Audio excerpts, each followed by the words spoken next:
बिस्मिल्लाहिर्रहमानिर्रहीम। अस्सलाम वालेकुम। एक सौदागर की एक थैली गुम हो गई जिसमें 400 दिनार थे। इसने डोल पिटवा कर ऐलान करवाया कि इस तरह की थैली गुम हो गई है। जिस शख्स को मिल जाए वो अगर ले आए तो इसे 200 दिनार इनाम मिलेगा। इत्तफाकन वो थैली एक गरीब शख्स को मिल गई।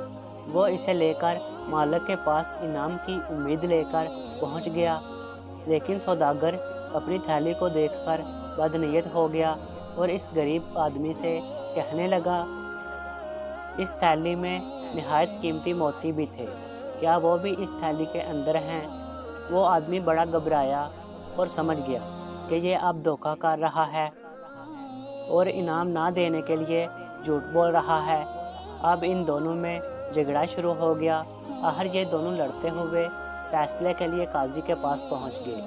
काजी ने इस गरीब आदमी से मोतियों के बारे में पूछा तो वो कसम खाकर कहने लगा कि थैली में दिनारों के सिवा कोई चीज़ नहीं थी।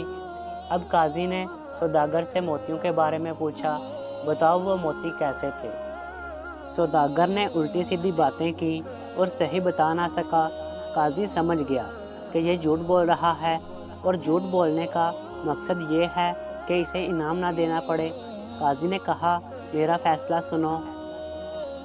ऐ सौदागर, तुम्हारा दावा है कि तुम्हारी थैली गुम हो गई है जिसमें दिनार और मोती थे, और वो मोती ऐसे थे, और ये आदमी जो थैली लाया है इसमें कोई मोती नहीं है। लिहाजा मैं इस नतीजे पर पहुंचा हूँ कि ये थैली तुम्हारी है ही नहीं। लिहाजा तुम अपनी गुमशुदा थैली के लिए दोबारा ऐलान करवाओ।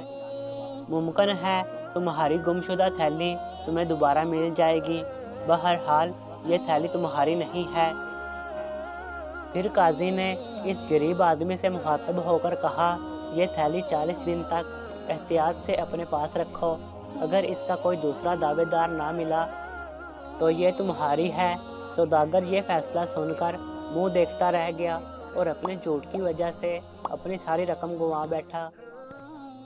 उम्मीद है आपको वीडियो पसंद आई होगी। मिलते हैं किसी नए वीडियो के साथ। अल्लाह हाफिज़।